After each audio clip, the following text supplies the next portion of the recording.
Sit on the sofa. Mama, you sit there. I will sit here, and Louis, just sit on the chair. I've been sitting all night, Bella. I think I'll stand, okay? Louis, it will be much better if you were sitting. I pictured everybody sitting. Oscar winner Mercedes Ruehl repeats her Tony Award-winning role as a sweet woman in a troubled family in Neil Simon's Lost in Yonkers, one of 5 new movies we'll be reviewing this week on Siskel and Ebert, along with films about dinosaurs, black cowboys, and a courageous Chinese woman.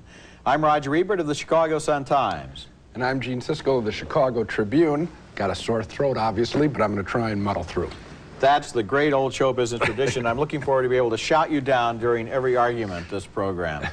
Our first movie is Lost in Yonkers, which is based on the Pulitzer Prize-winning play by Neil Simon and has been directed by Martha Coolidge into one of the best film versions of a work by Simon. The movie takes place during World War II, when 2 brothers are taken by their father to live for a while with his mother and sister upstairs over a candy store in Yonkers. He's widowed and out of work. Oh, they're strong kids, Ma, both of them. Jacob, eh? Yes, but they call me Jay. No, don't like Jay. Jacob is a name. Sure, Jacob is fine. And Arthur? Arthur. But they call me Artie. I don't call you Artie. Sure, I love Arthur. It's like King Arthur. That's Irene Worth as their not exactly lovable grandmother. Drifting downstairs, the 2 boys run into their legendary and eccentric Aunt Bella. And she's played here by Oscar winner Mercedes Ruehl, who won the Academy Award for Fisher King and is wonderful in this role. What are you kids doing in here? It's after 6 o'clock. We're closed. It's Jay and Artie, Aunt Bella. Your nephews? Oh, my God, it's Jay and Artie. My nephews. The boys, played by Brad Stoll and Mike Damus, have heard stories about their Uncle Louis, the black sheep of the family, played by Richard Dreyfuss. This? Don't worry about it. Just holding it for a friend. This cop I know, he's on a camping trip with his kids. He don't want no accidents. Aunt Bella is not necessarily playing with a full deck, and neither is her shy boyfriend, played here by David Strathern. You want to kiss me? Yeah. Yeah, I do. I really would. Then kiss me. I will. I mean now. Today, sometime today, okay? Lost in Yonkers depends for its appeal on the eccentricity of its characters, especially Aunt Bella, who is made by Mercedes Ruehl into a woman who at first seems incapable of dealing in any way with life and then turns out to have unexpected resources. The film's director, Martha Coolidge, made Rambling Rose, which was about another eccentric family and another goofy but lovable woman who was right in the middle of things. This is quite different material here, though, more comic and nostalgic, but it has some of the same appeal, and I like the way all of the events were seen through the eyes of the 2 young boys, to whom the whole world of Yonkers seems so strange that Aunt Bella and Uncle Louis almost fit right in. I didn't care for it as much, Roger. I saw the play on stage. I thought it was fabulous. Here, I thought there was a lot of overacting, and I think it's because the Neil Simon dialogue does not translate well, so you realize that these are characters who are saying forced lines. Richard Dreyfuss was probably the worst offender. I saw Kevin Spacey in the Dreyfuss role. He won a Tony for it. Spacey was more interesting. I can't hold... I know that, but I can't do anything about it. I saw the play. Yeah, well, I haven't seen the play. I've only seen the movie, and as for the Simon dialogue, there is a kind of Neil Simon dialogue. I mean, it's not exactly realistic, everyday speech, but that's okay, especially in a movie where these are not realistic, everyday people. The mother, Irene Worth, the best character on the film, I thought, is real. They are tightly controlled. She's not a caricature. She's tightly controlled. And a controlling, destructive force, even though she's got love. Okay, I like Irene Worth, but you set up this theory that they have to be real in order to be good. This is not a movie about real people. No, it's a movie about real emotions, and they're undercut every single time by that clanging Neil Simon dialogue that goes for the joke all the time. This thing had to be rewritten. I don't think it works at all. Our next film is called Carnosaur about a mad scientist who hatches a plan to wipe out the human race while genetically engineering the return of the dinosaur to its place as king of the planet.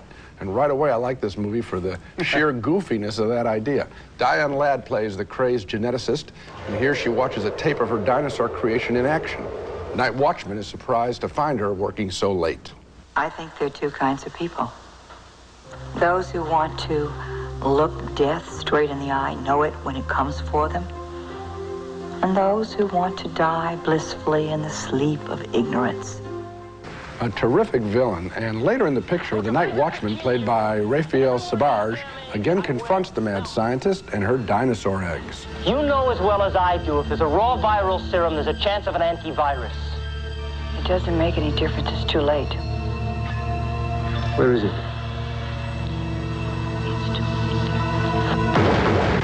Ultimately, of course, there must be a showdown between the night watchman, his girlfriend, and the dinosaurs. The creatures, unfortunately, are the least interesting element in the movie.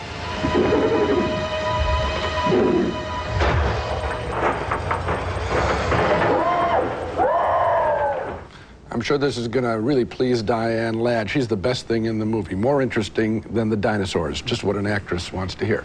Steven Spielberg's Jurassic Park is coming out next month, and it's going to feature high-tech dinosaurs. It's going to be interesting to see, however, whether he has any humans as enjoyable as Diane Ladd's character in Carnosaur. So a marginal thumbs up for me. Well, a thumbs down for me, Gene, although I did enjoy Diane Ladd's kind of mad intensity. She has that sort of way of zeroing in on her lines as if everything in the entire future of mankind depends upon what she's doing here. I think she's one of the craziest characters that we've ever seen in a movie. I mean, this woman is, I mean, she's really way out there. The easiest thing would be, we always get it, the villain is always someone who wants to destroy the world. She's got a very specific plan. She hates people.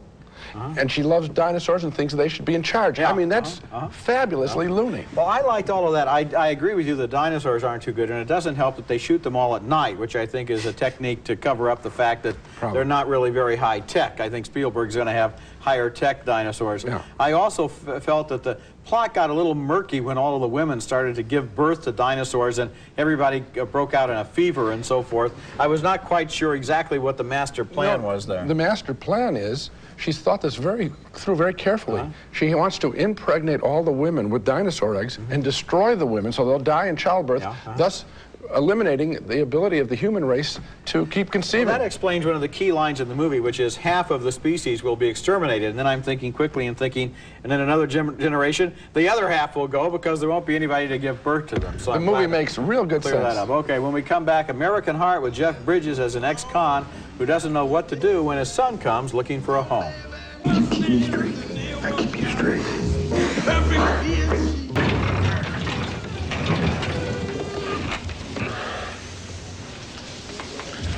All right, we're gonna shoot to see who gets what. What you got, odds or even?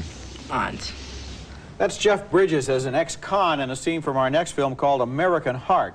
Bridges has just gotten out of prison and has moved into a rooming house in Seattle, only to be tracked down by his son, played by Edward Furlong. The son is homeless and needs a place to stay, but Bridges isn't sure he's ready for that kind of responsibility. And they're arguing there about who gets the bed, but before long, Bridges wakes up to find a stranger sharing the room. Thank you, ma'am. I can handle it from here.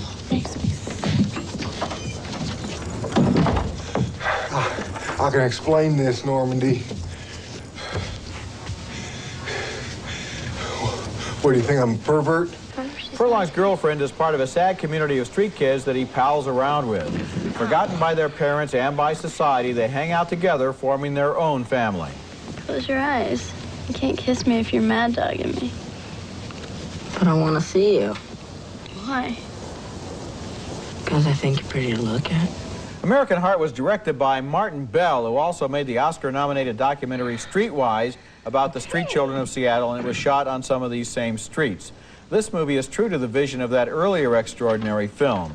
It shows people struggling to survive on the edges of society, and I was especially impressed by Edward Furlong's performance as a kid who's been ignored, kicked around, and neglected, but keeps coming back with a stubborn desire to claim his father and be his friend. Bridges is also very good here as a man who wants to pull his life together and doesn't know if he has the resources. You know, Roger, my bottom line is I like Streetwise a whole lot more. I felt that was real. Here, and I happen to be a big Jeff Bridges fan. I think he's one of our really finest actors over the last 2 decades. I felt the performance was self-indulgent, and I felt that it was sort of predictable that he's down and out and mean, real mean. And I'm looking at him, and I'm staring at him, I'm watching this movie, and I'm thinking it's a performance. Edward Furlong, probably because I've seen less of him, is more credible in the role. I just felt the film worked in very predictable ways about all these homeless dramas. Well, Streetwise is the picture. I grant you Streetwise is a better film. Documentaries, generally speaking, about the same material are going to be stronger than fiction. Yes. That's a given.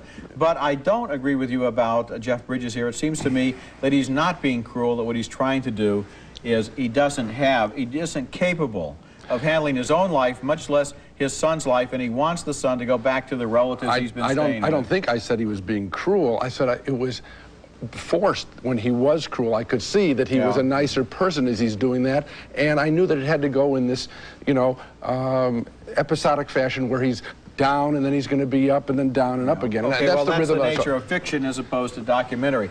Coming up next from the director of New Jack City, Posse is a story of the Old West.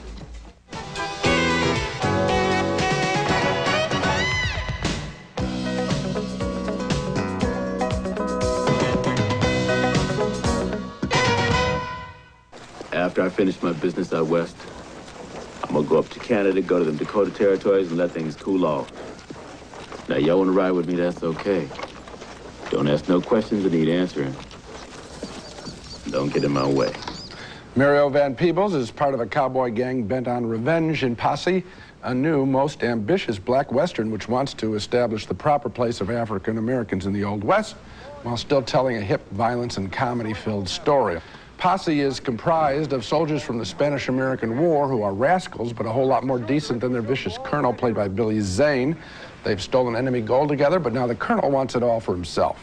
What about the gold? Well, I believe the answer to that one is what gold?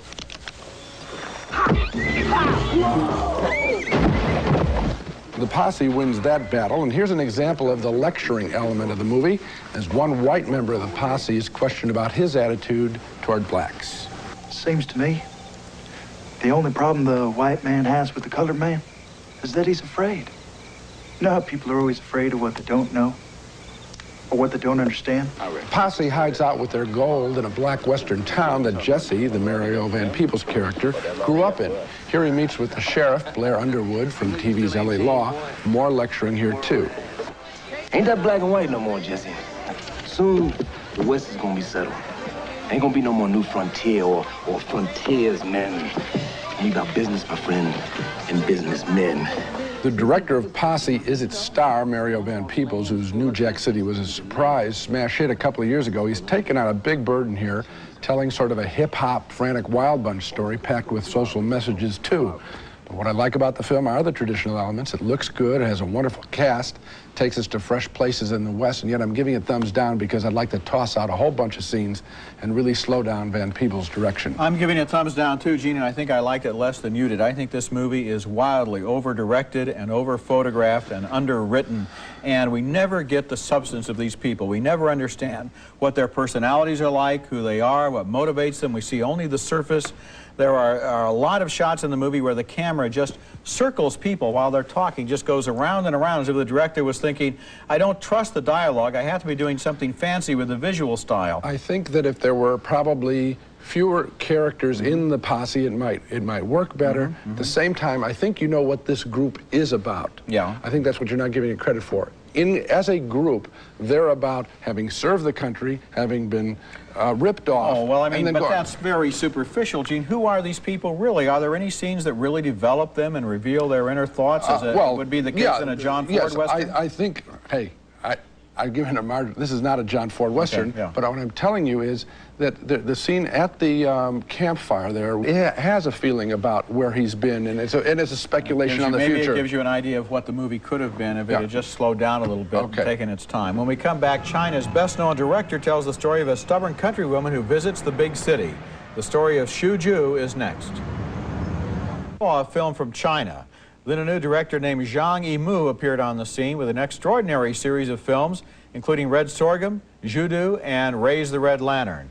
Now he's back with his first film about contemporary China, named The Story of Xu Zhu.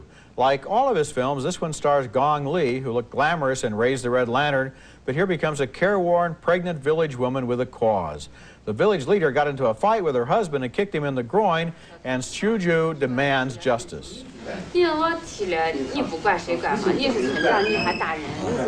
The bureaucrats are actually pretty reasonable with Shuju. They suggest the village leader should apologize and pay reparations for time lost from work, but he refuses to play along. He's too proud.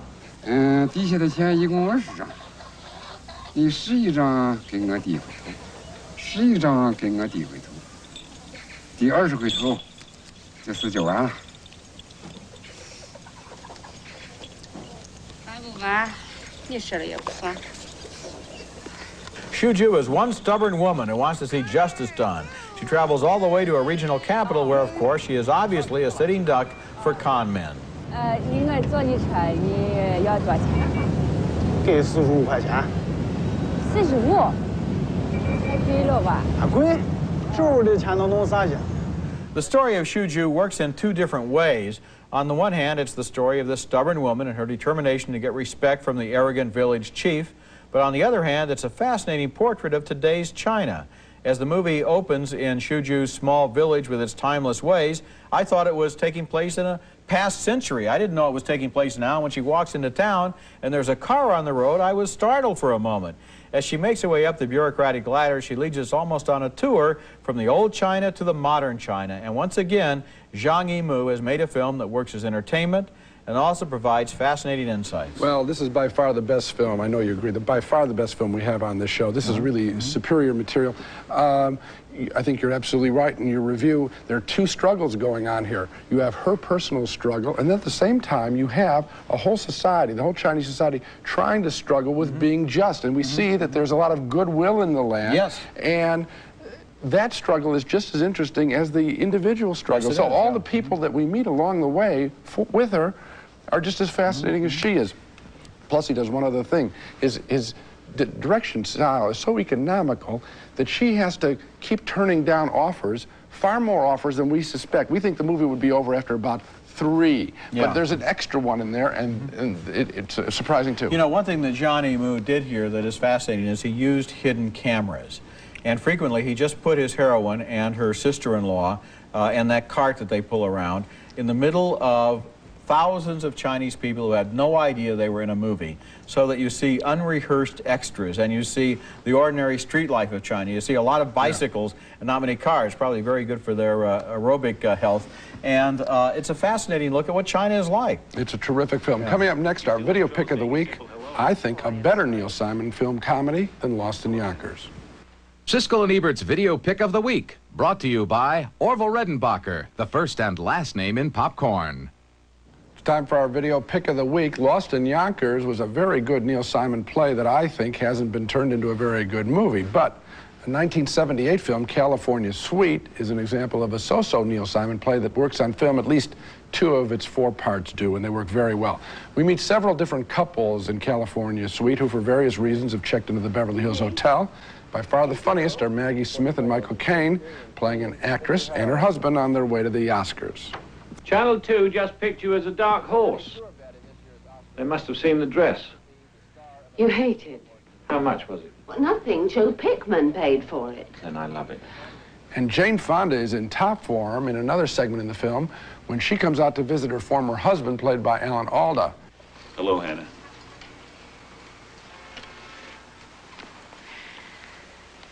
You were supposed to knock. I was going to keep you waiting in the hall.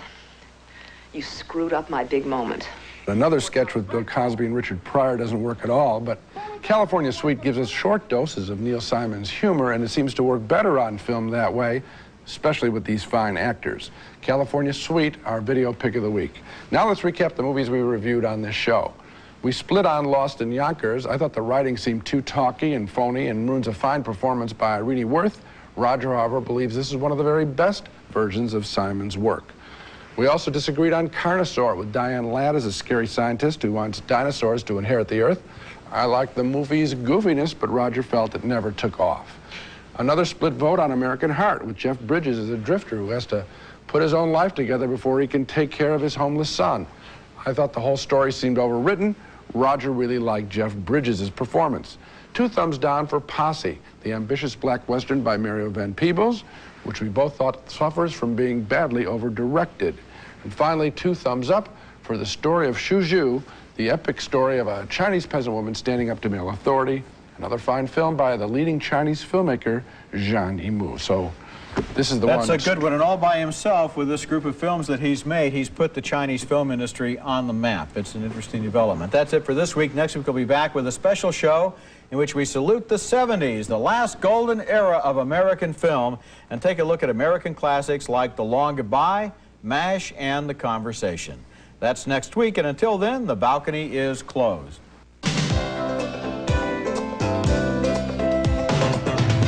Load Hugger cargo nets expand to hold groceries, tools, sporting, and camping gear securely in place and are easy to install. No tools required. Load Hugger cargo nets. Fashion Bug, 1,200 stores carrying the latest in junior, Mrs. Plus, girls, and men's fashions. 1-800-FB fits and the letter U. Fashion Bug fits your life. Armatron All Sport, beautifully designed, water resistant with alarm, chronograph, and dual time. Perfect for Father's Day. Armatron, the best price quality watch in America. Easy Spirit Lights, the first light shoe with the right support. Real art support plus all the cushioning of an athletic shoe. So now you can hit the pavement without the pavement hitting you.